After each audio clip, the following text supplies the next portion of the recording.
All right. Welcome to another episode of Real Estate vs. Technology. I'm Norman Kinsey as your host. Today we have no co-host, so it's just going to be myself and our very special guest. And today we have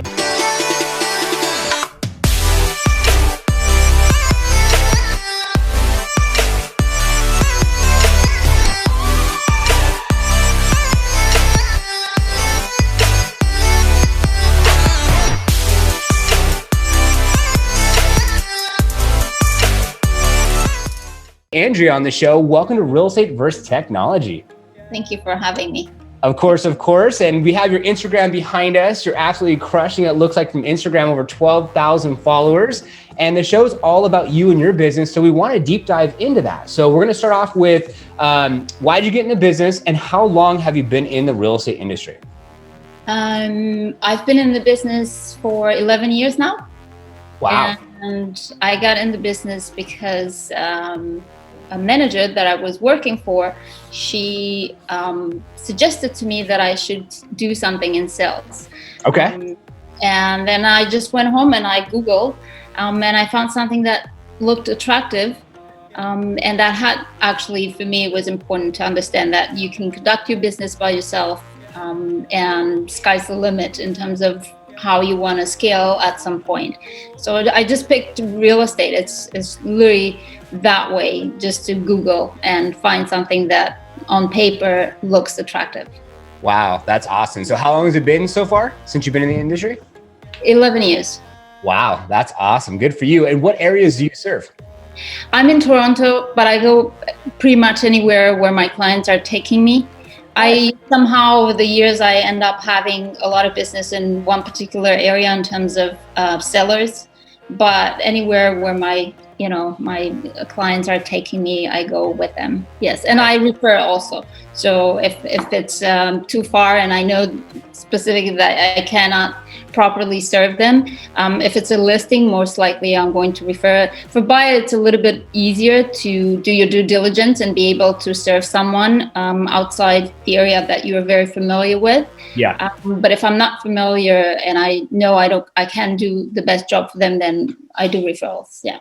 Yeah, for sure. That's nice. Yeah, the good old snowball effect, right? As soon as your open house signs in front of one home, and then the homeowners see that and they see, oh, wow, that one sold pretty fast or over asking. Then it's just like the next. And it's just kind of like that trickle down effect. So good for you. Fantastic. So let's go ahead and get into the past 12 months. Tell us a little bit about your transaction volume, buy side, sell side. What does that look like for your business? Overall, year after year, I'm about 21 million in sales volume. That's pretty much where I, in real estate, you get ceilings that you have to break. Yes. You go from a certain ceiling to the next one. It looks like the last couple of years I've been kind of stuck to the 2021. But yeah, later on, you evolve and depends on which direction you want to go. At some point, you realize, I don't want to spend all my time in one aspect of the business, and then you kind of switch, or you not necessarily switch, but you bring in different avenues of making money in real estate. So that's pretty much what I did. Yeah. That's awesome. Is it just you, or do you have a team that helps you? It's just me in terms of I'm the one selling, and I have third parties that I work with. For example, home inspectors, photographers, marketing companies. So you reach out to people that they're part of the selling process or the marketing process in order to be completely qualify at all levels. I'm a salesperson, so I'm not necessarily a photographer or a home inspector. So you reach out to qualify people for anything you need. I love that. No hiring, no firing required, but they're a part of your team, but not. Correct. And that's the best because they're freelancers themselves. So you use them every time you need them, but you're not incurring the cost of having salaries. So you're just project-based. Yeah, which is awesome. That's super cool. So as far as you kind of touched on this a little bit, it sounds like you work with a little bit of buyers, a little bit of sellers. Do you? I work more with sellers. Yes, okay. I would say I work 90% with sellers and 10% with buyers. Got it. Yeah. Fantastic. So for our viewers and listeners out there, give us some context as far as like, what would you say is your reason why you rather prefer working with sellers over buyers for maybe a new agent who's getting in the business and doesn't quite understand the difference? I think for many, many reasons. Once, the person that has the product, it is in a little bit of an advantage in certain position. Although if you're asking me sincerely, a lot of people are thinking that sellers are dictating the price, which is not the case. It's always the buyer that dictates the price. If it wasn't for the buyers to, overpay, then there would not be raising the prices. So it's always the buyers that dictate the price. However, the advantage as a real estate agent is, you have the product. Everybody else comes to you.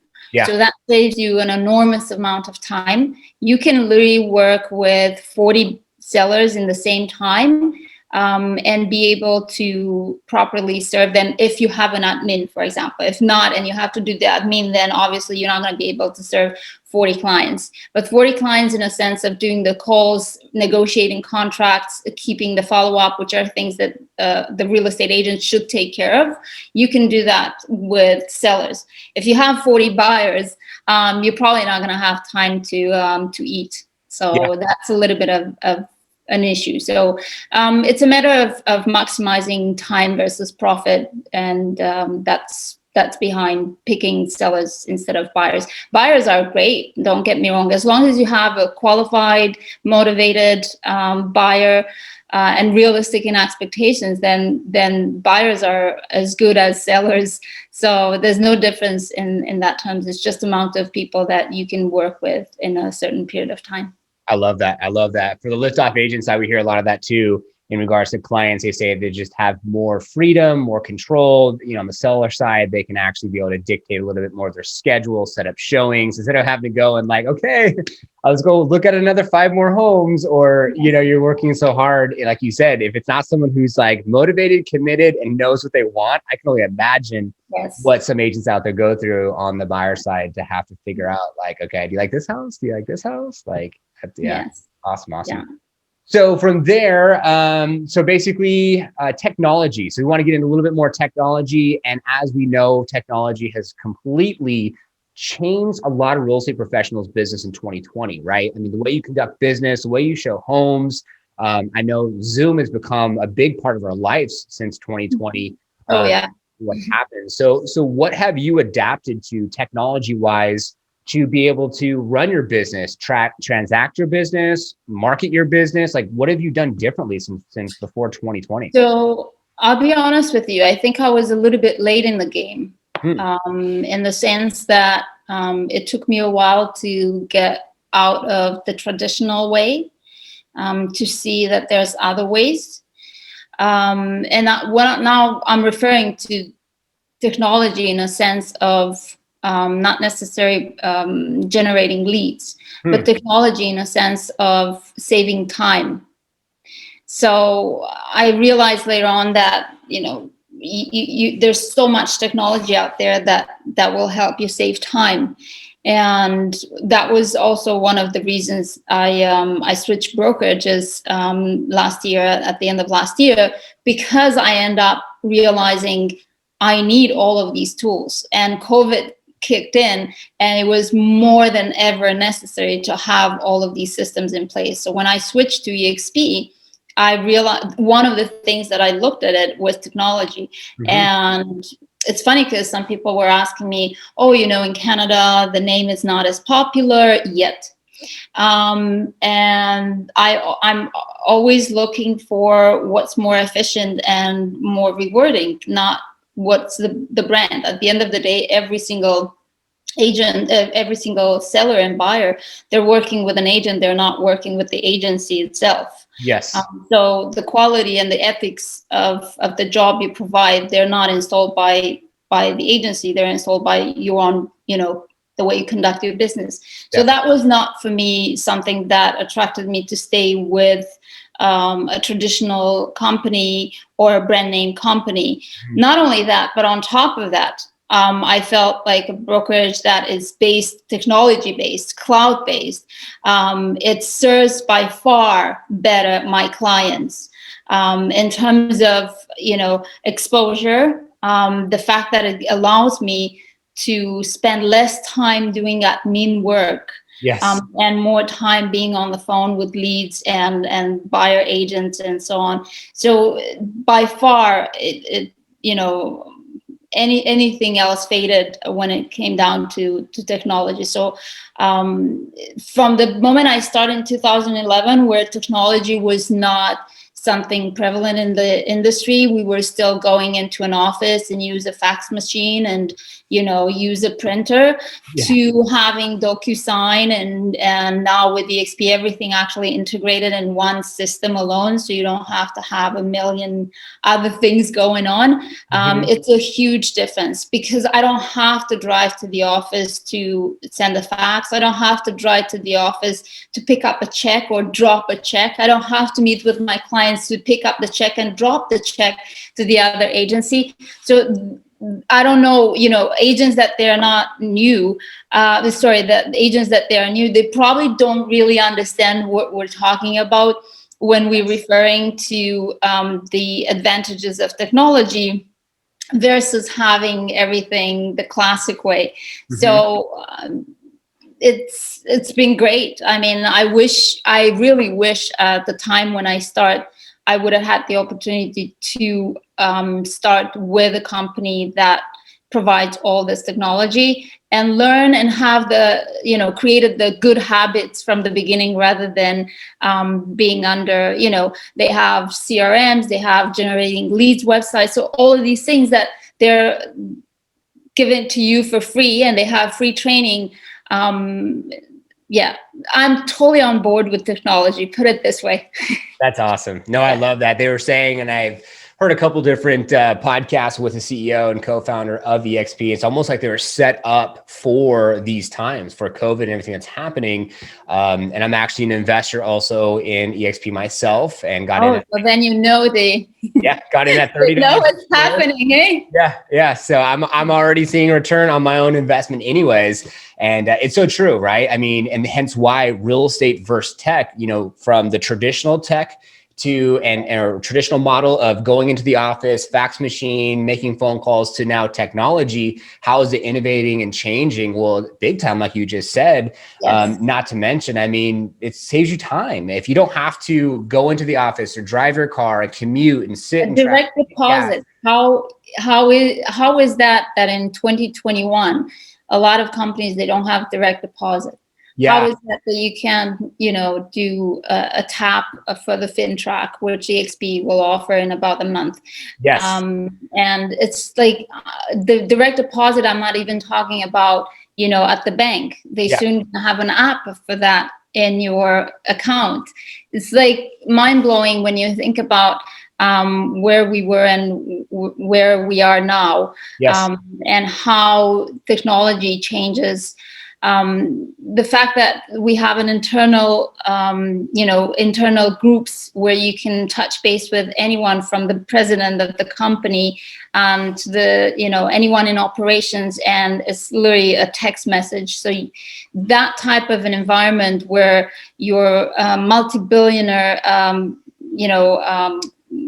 owner of the company, he's perfectly fine having. Yesterday we actually had to our team, he was present for 45 minutes and answered questions. So you just you send a text on our chat and say, hey, we would like to present you to our group. Would you take time out of your time?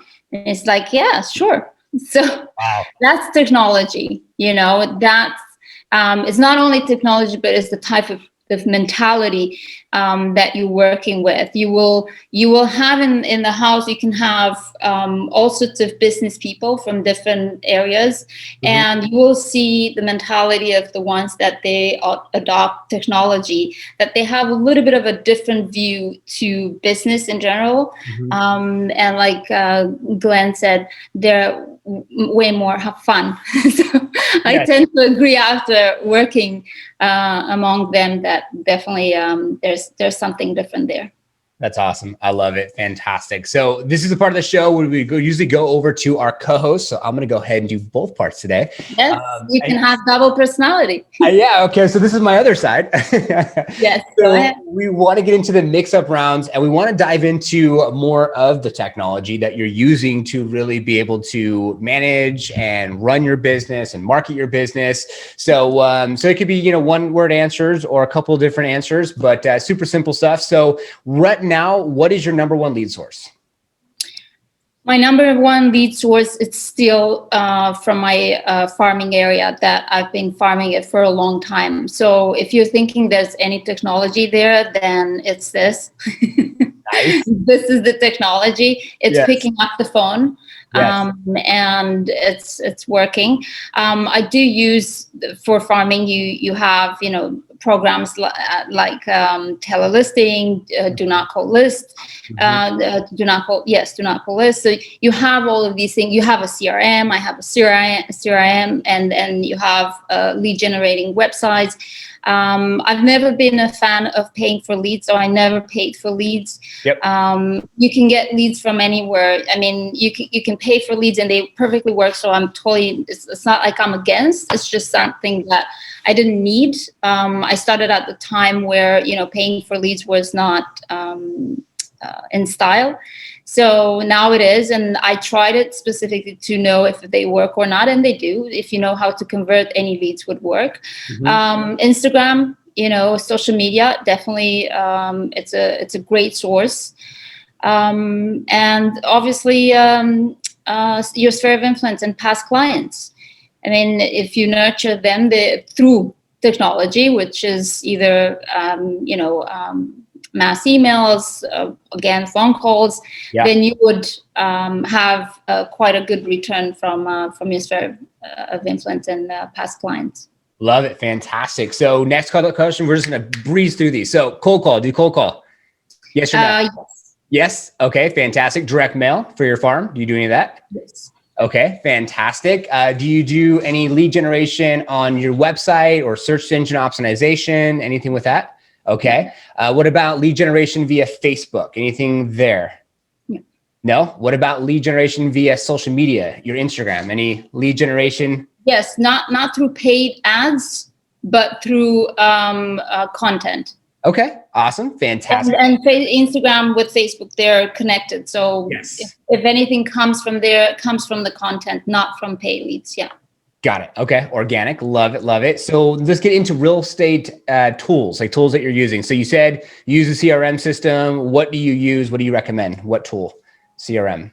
I use a company that is called Agent Locator. And I've been pretty happy with them. I have to recognize that EXP now offers for free. It's part of the fee that you're paying, KV Core. And KV Core is pretty good performance and feedback from a lot of agents. So KV Core would probably be my recommendation number one for agents if they would consider, if you're not with EXP, you can go and buy it yourself and have it. It's a CRM and lead generating actually website, and the return it's quite good. So it's worth the money. Yeah. That's awesome. That's awesome for our viewers and listeners. So organizing tools, use anything to help yourself throughout your day be organized, like a Google Calendar? Yes. Yeah. In terms of app,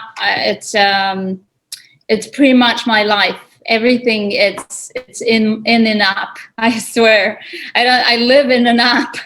Everything is an app. So obviously I'm just going to open and see. I have Instagram, Facebook, LinkedIn, Pinterest, which I love to just go and browse. YouTube.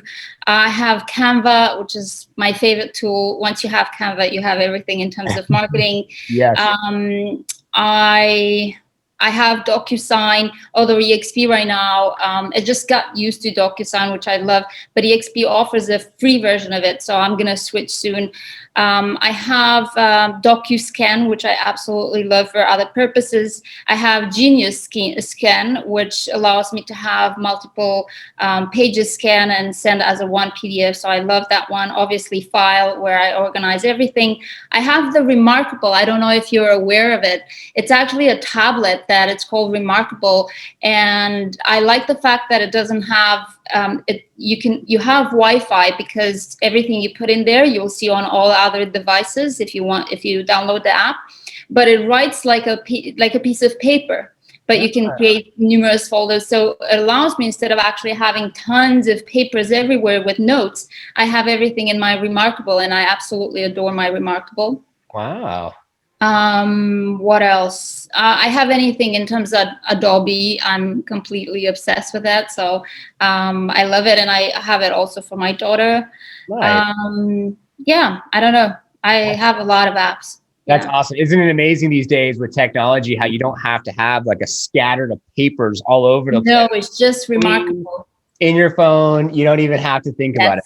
That's awesome. Love how you have one, like, it sounds like you almost have like a folder, and in that folder is like everything that you need for your real estate business. That's really, really cool. I like that you're doing that. That's awesome. So, so as far as a data company, so do you do anything with data or tracking analytics, like anything with that? Like, do you use any company for that? No, I haven't until now, because I didn't need. I mean, my business was straightforward. You know, I'm a huge believer of not working like a maniac. I work so I can have free time. So I was able to make my 20 million within 15 to 17 transactions. Nice. So that will allow me a lot of free time. So when you serve 15, 20 people in a year, you don't really need anything to track. It's kind of straightforward. However, right now I went to XP, where I expanded my business into having agents joining with me. So that changed a little bit. And actually I'm in the process of making a lot of changes in terms of technology. So that's going to change for now, because where before my business was one thing and one thing only, which was a paycheck from buying and selling. Right now it becomes much more complex. I mean, I from real estate, from buying and selling, but also passive income through investment properties. But now I'm expanding into coaching and basically growing my team. I wouldn't call it a team, because when you join EXP, it's not a team, but growing my downline. So that will require for me, in terms of them, and I don't know, maybe you have a suggestion here. I was thinking either Facebook workplace team or teams from, because I want to create a system where we are able internally to be able to communicate better and have accountability. So I'm looking at both options, either Facebook from workplace chat or Teams from Microsoft. So I'm trying to see which one will be best suited for us. Nice. We use Slack. Slack is what we use. Yeah, I looked into Slack also. Yes. Yeah, so you can have like a break room, and then you can have all your various different chat messages, and then you can have the full team, and you can say things like, good morning, welcome. But I know with EXP, it changes a lot of the game for you, I'm sure, because now instead of you doing those 11 or 12 transactions, you could probably do, half of that and have your downline, and then be able to have them producing. And then that's just one more income stream for you, which is awesome. So but it does come with the fact that, if somebody gives me the vote of trust to become part of my downline, that I bring something to the table. And many of the things that I do are right now related to how and what can I bring to the table, from technology, from knowledge, for programs, or anything that I can bring to the table to them to, be helped and more productive. But it completely in the last couple of months has changed my perspective of how much more of technology I'm going to implement in my business. Yeah, I think something you should look into, and this is for the viewers and listeners out there as well, is loom.com. Yes, I did make an account for Loom. It's really cool. I have Calendly. I forgot to mention that. Calendly is actually a pretty cool tool that I like, and Loom I have as well. Yeah. And type forms. Type forms give you the ability to ask questions. And then if you have like a buyer, you can have them answer some questions. After the questions are done, you can have like a Loom video. And then after the Loom video, they can have a Calendly. And What's it called? The one that you just said last? Type forms. So type forms, like you type on the typewriter or type on the computer, type forms. And it's a great location where you can basically, so if anyone through Liftoff, we offer exposure grades, we offer the strategy questionnaire, and they're all on that type form system where then they can just answer all the questions. After it's done, then are prompted to then here's the Calendly, and then they can go ahead and set up me. That's what we do with all our guests. So we, send out, Loom videos, we send out Calendly links. You actually rescheduled, you didn't have the time, or, time didn't work out for the first show. So you rescheduled this show, which was cool. So that was awesome, but great job on that segment. So now it's time for me to take it away. Thanks, Dan. No, joking. Since we have no co-host, but we have a few last questions before we open the floor up to you. And then it gives you an opportunity to, take the floor and talk about anything you want to talk about in your business. So last couple of questions. So do you consider yourself an expert in any regards in real estate? So maybe a buyer specialist, seller specialist, relocation specialist. Is there anything that you really love, or, luxury homes? In regards to putting a title in terms of the type of clientele I work with, probably no. I work mostly with sellers. So if somebody would ask me, they're probably going to put me based on my performance, they're going to put me in the category of a seller's agent rather than a buyer agent. But I would say that if there's one thing that I think over the years I made it, intentionally to work on it, it was to learn what to say and how to say it. Regardless of what type of clientele you work, or regardless where you collected your lead from. Yeah. Very true. I love that. That definitely adds a lot of value to when someone can feel that, you're an expert, which is an authority, you know what to ask, you build the confidence, automatically you can earn the business. So I love that. That's fantastic. So last couple of questions. So do you focus on any more? So like you said, so sellers, so you had a farm, is that like a niche or like an area that you send mailers to? You call? I have, that's how I actually started I started by going to for sale by owners and expires. Nice. And then it just happened that you get more into a certain area and just kind of rolls. And then if you do it properly, it becomes in a way a passive income because you keep receiving, the leads and the calls from there. It does come with some commitment of calling, sending the mailers and so on. But after a certain number of, I would say about a year, you start to, if you're consistent, you start to see something that is pretty, consistent and you can rely on when you do your business plan. So to answer your question, I think out of default, somehow I end up prospecting and farm. And just because when I started 11 years ago, Facebook and Instagram were not necessarily focused on that. And it did became in the end, but being successful at what I was doing, I didn't necessarily felt the need to switch. Yeah. Love it. I love it. That's awesome. So last question I have would be your secret weapon. So if I wanted to list my home with you, what are those words you would use to make me feel confident? I can tell you that because I have to kill you. Yes. As I said before, when you asked me what's my specialty, I think my specialty is understanding, and asking a lot of questions. A lot of agents, we talk a lot, and we tend to tell a lot of stories and a lot of things instead of listening. And my presentations or any type of approach I have, buyers, sellers, anything, it's a lot of questions. That's all there is. When I talk with the client, I don't actually talk with them. I just ask them questions. And by asking questions, they're giving themselves their own answers. I never come to conclusion for them. They come to their own conclusion. And the only way you can figure out to realistic helping someone is by asking them questions. So if I have a secret weapon, is that I ask a lot of questions. I love that. What do they say? Listen with two ears, speak with one mouth. Exactly. Yeah. Or even in real estate, I think agents should not speak at all. A lot of them, they oversell themselves. Recently, actually, I had someone, I did a referral and it was a done deal. She only needed to go in there and sign the paper. And my client called me and says, I'm sorry, but we had a 45 minutes where our ears were burning and the answer is no. Like, why would you?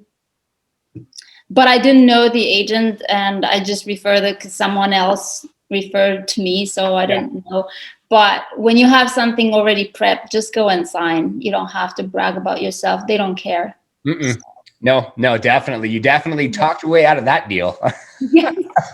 That good old term, less is more, and which is great. Now you get to do all the talking on our show. We'll ask questions, which is awesome, a prime opportunity. So we're at the part of the show now where we would love to just have the floor be open. So whether it's you are looking to recruit individuals for your downline, your team, or what have you, a project you're working on, we're gonna have all your social media down below so they can go ahead and check you out and tell me when is the podcast going to be released, so if I know I can tell you what I'm working on. So we are about probably 8 to 9 weeks out. So if you have a project that's going to be coming out in the next month or two, you're going to be okay. So it's up to you, but the floor is yours and you can go ahead and, So the biggest thing that I'm working on is something that I wanted to do for a long time because of the feedback that I received. Okay. A lot of people in my previous brokerages, they were asking me for a lot of advice. I've been in a lot of masterminds and training myself since the day I started. Literally since the day I started, I went into coaching. So I decided to put together a coaching program, an online coaching program for agents, and I'm very excited about it. So it's going to be out on May 1st. Okay. And that I would say that it's something that I'm the most excited for this year, together with the fact that right now I have 12 people that join with me in 1 month to EXP. And obviously we're absolutely delighted to receive more people if they want to join with us. We offer an enormous amount of training between me and my upper line. Okay. We offer one-on-one training, but we also offer weekly training, and the environment that we created, it's absolutely phenomenal in terms of support and knowledge. I wish I would have had that because I used to pay $1,000 per month for a coach, and I used to go 3 times per year for seminars, and it would cost me every time a minimum of $3,000. So just do the math to see per year how much money. I made the calculation. I spent about $200,000, if not more, $200,000 in coaching and business schools and all sorts of things to learn these things. And I'm so excited to put it in this course and send it out there. That's awesome. Well, we'll have to make sure the days line up perfectly so we can get a link from you, and then we can put that down below, and then that would be amazing. Thank you. Use the episode for some promotion for your course, and everyone can get to know you and your story and why you got in the business, how long you got in the business. But thank you so much for being on the show. Having me. Of course, we really do appreciate it. And of course, thanks to all of our viewers and listeners, as it is our intention for you to take something from the episode to have more massive success. And we will see you on the next one. It made it to the end. Well, thank you so much for watching Real Estate vs. Technology. We hope you found value, especially something you can apply to your real estate business. If you could do us a favor, we would appreciate it. A thumbs up. If you subscribe, hit the notification bell. You'll be notified for new episodes coming out. And comment below, what the heck did you learn? If you want to join our Facebook group page, there's a link right here. And if you want to be featured on Real Estate vs. Technology, send us a DM on our Instagram page. We'll see if we get you on the show. So, take care. Thanks for watching, and we'll see you on the next one.